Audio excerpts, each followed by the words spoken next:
What is up, Greaseballs and DK fans? It's Morton's Castle. If you're an old sub, I'm glad you're watching this, and if you're a new viewer, I'm excited to share my thoughts on Bonanza with you. My last upload was over a year ago, which isn't to say I dislike YouTube, but more so that I moved to a different era of my life. This channel was a big hobby for me while I was in college, but I've had a full-time job for a while now, and I just use my free time differently. But man, Bonanza was so good that I had to come out of retirement and make a video on this 10 out of 10 game.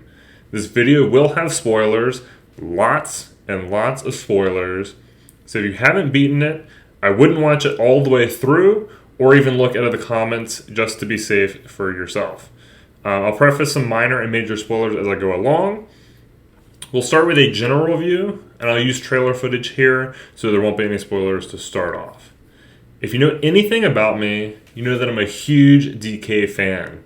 I've wanted a new game forever now, and for a while it looked like we weren't going to get one, and then out of nowhere, they announced this game alongside the Switch 2.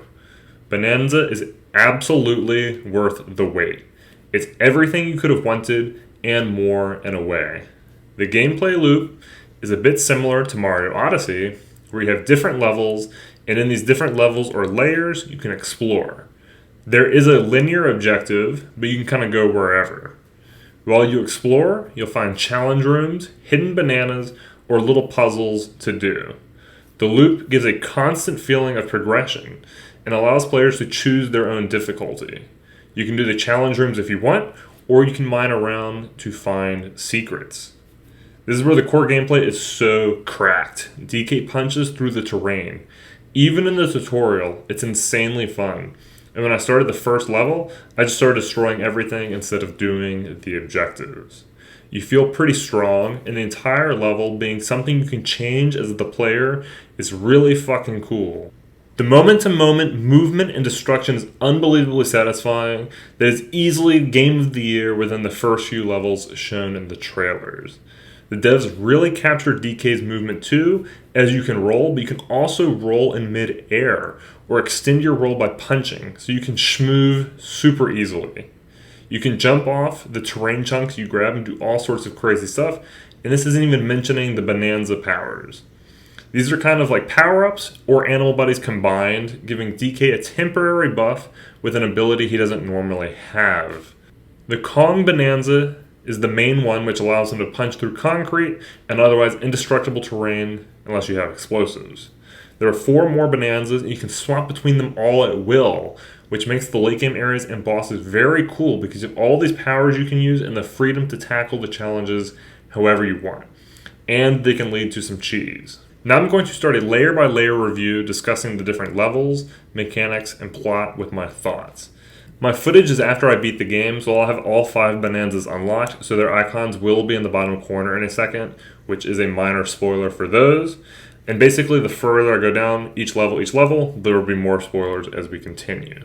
So we're going to start off with Ingot Isle, which is the first kind of tutorial area. You start off mining around this Ingot Isle area. The tutorial is simple, like I said earlier, but it's extremely fun because you're just punching terrain and it's inherently satisfying. You kind of start off mining for Banandium Gold, which DK likes to eat, and you meet with Odd Rock from the original trailer, who we know is Pauline. There's this purple void terrain, but you don't know quite what's up with it yet. The game is kind of teaching you that there's regular stone, there's these dangerous brambles that you can't punch, and there's this void terrain that you can't destroy and usually halt your progress, so you have to find a switch. I like how the vibes in this level use a lot of the DK arcade style girders.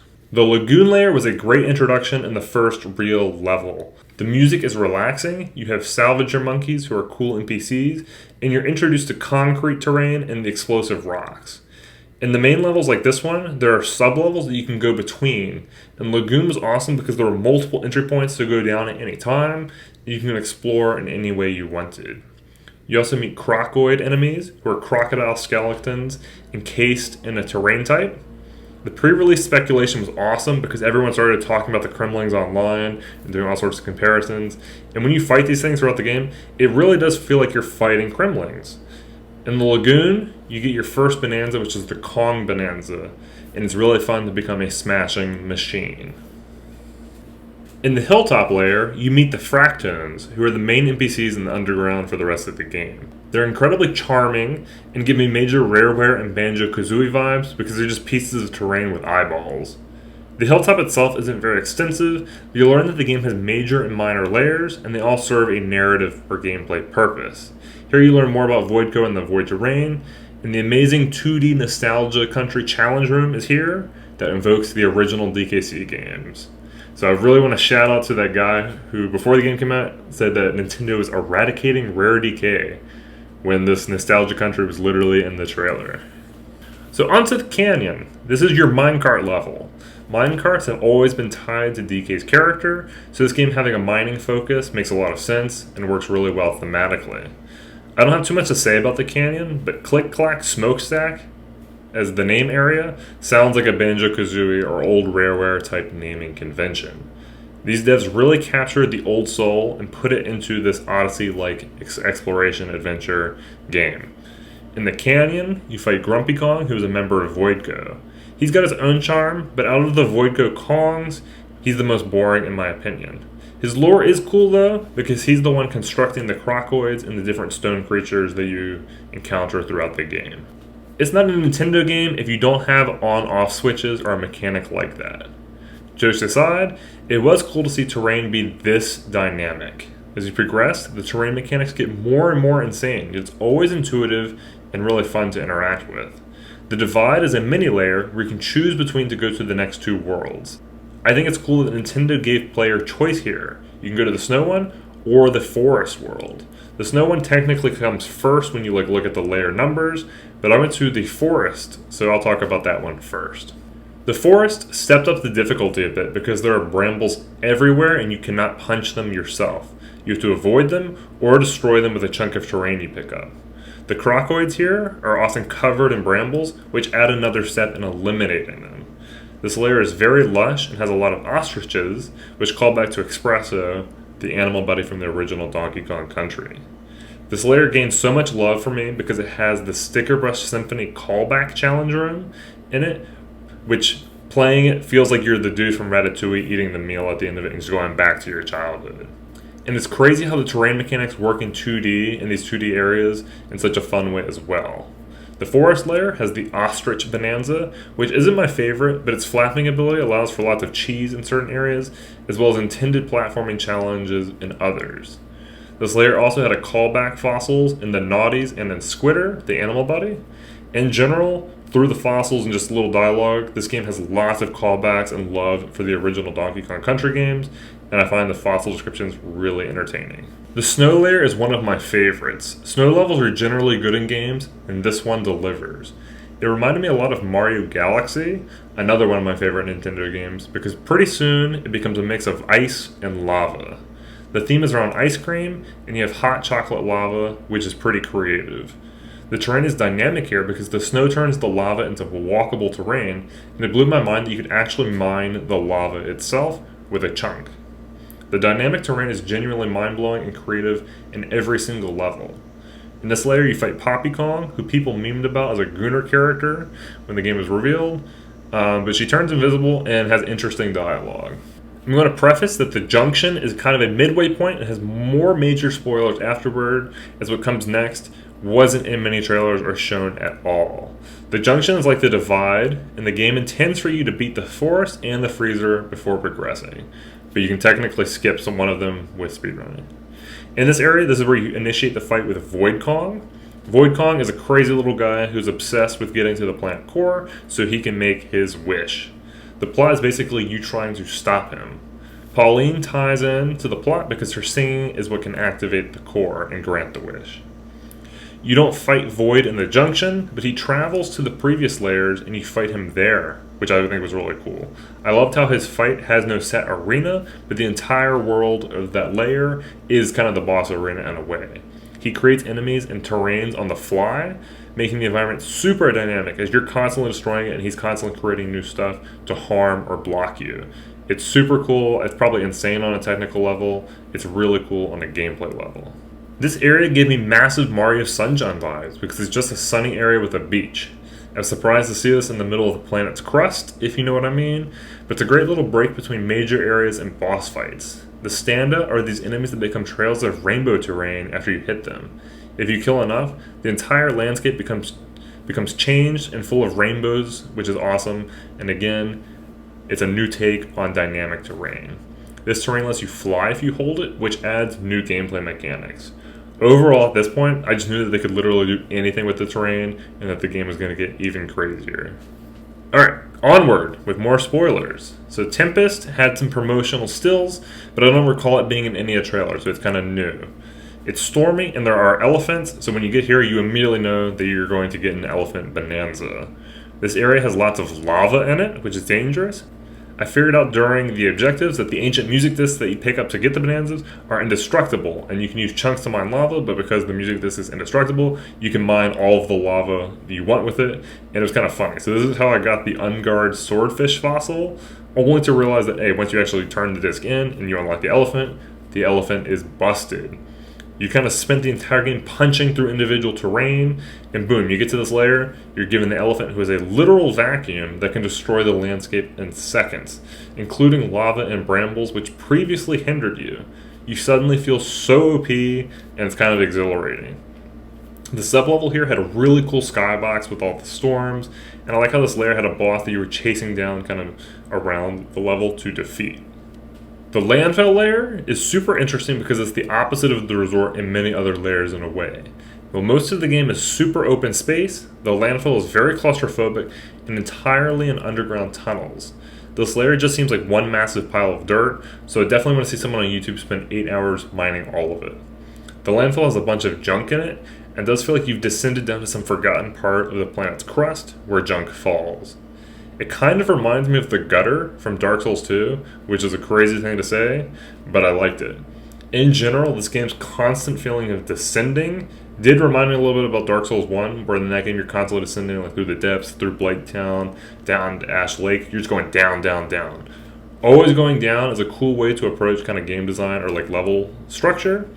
And as we progress, there's even more spoilers ahead, so be warned, the last few layers have plot spoilers and little details that are best to be discovered yourself.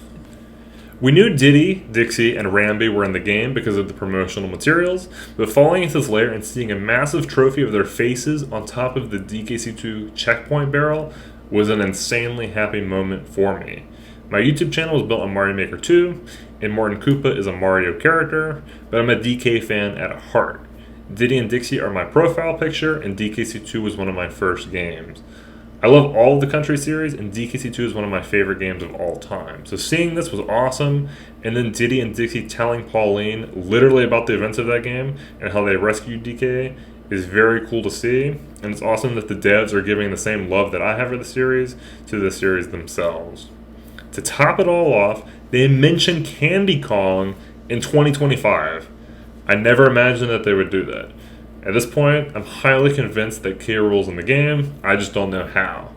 So you can talk to Cranky in most layers, and he makes vague references to a banana bandit. And we're like, who's that? But all that aside, this layer is pretty short, with the main focus on the Rambi Rumble minigame. It's an appreciated inclusion, because there's an in-game timer. I'm definitely sure people will speedrun the fastest kind of time trial for it. Radiance is another massive layer with multiple sublevels. It revolves around light, darkness, and snakes. Radley is an iconic DKC2 animal buddy. It was basically made into the snake bonanza here. It's cool that even if characters can't come back for gameplay purposes, their legacy is repurposed into something new. Having terrain and enemies that dynamically engage with light or darkness is very cool, and like I said, the game is constantly reshaping how you're playing it to evolve challenge and new situations. My favorite part of this area is the section with glass windows that you could throw enemies out of. The Snake Bonanza itself has a high jump and a glare that can slow time. Snake and Ostrich together can be used for cheese. You fight Poppy again in this layer, and after she's defeated, she defects from VoidCon. This is funny because before release, my Discord and I followed a lot of the game's speculation. Skips had a name theory that Grumpy and Poppy would end up good because they followed the name scheme for Kongs like Cranky, Funky, Diddy, Dixie. But Void, who has no Y at the end, would stay evil because his name means nothing. The more I played, the more the name theory seemed right. It was really exciting to wonder what was going to happen. So you fight Grumpy and Radiance again as well, but he's pretty easy. And then for the plot, spoilers, you get separated from Pauline for a while. This was a short layer that was really good for the pace of the game, and I didn't expect it. You just got some insanely OP bonanzas like the elephant and the snake, so I'm wondering how the game could add challenge when it's making you so powerful. But you can't bonanza without Pauline, so with her gone, you're on your own for this layer, and you're imprisoned for a minute. In this layer, you work with Poppykong to escape and restore the music. Poppy's dynamic is quite entertaining, and after this layer, you're onto one of the best layers. So around this time, or a little before, like with the lore, you get a bit of knowledge about the planet core. The planet core has the bananium root, which is the source of all the golden tendrils around the game, and it's where the wish can be granted, which is why Void is going there, and why you're kind of going there to stop him. But on to layer 14. After the groove layer, I expected something dark or ominous, something about the planet core. But if you fall into a literal hamburger theme park, it was jarring, but kind of funny, and feels exactly like an old Rareware-themed area. I was glad to have a roller coaster, similar to what you see in Crazy Kremlin, that takes you around this 3D area. One of my only complaints was that there wasn't a lot of minecarts in the game outside of the canyon until now. Like I said, the bonanzas, particularly the elephant, make you feel really powerful, but this layer adds restrictions. There's this muck, which can't be mined or sucked up or destroyed by any normal means. You have to throw salt on it, which is a specific type of terrain that you have to find. These limitations add difficulty or problem-solving puzzles even when you're completely decked out, which is cool and good design. Ultimately, you build a giant hamburger, which is quite funny. And like, how can the game get any more peak? In this area, you find the big fossil, which is Chaos. K-Rool's robot from DKC3, which felt like such a deep cut. Like, I would never think I would see that robot ever again. And at this point, I'm like, he has to be in the game. Big spoilers ahead, so back out now if you haven't progressed. This layer is super ominous. The name is forbidden, and all of the NPCs who were so friendly before give you a cold shoulder. The gimmick is absolutely cool as hell too. You throw chunks and it creates terrain like the rainbow guys. Then this terrain can move sideways through the space.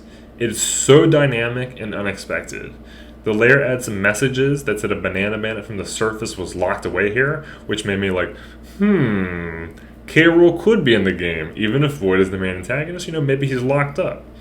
You break through these concrete walls, which feels like a jail cell.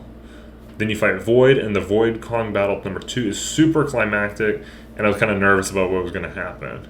The fight is cool like the first Void-Kong fight because he creates terrain, and it's even cooler because you're limited. You cannot use the bonanzas during this fight because Pauline will not sing around Void. She doesn't want to let him get his wish and what he wants, so you're limited, and it makes the fight pretty engaging.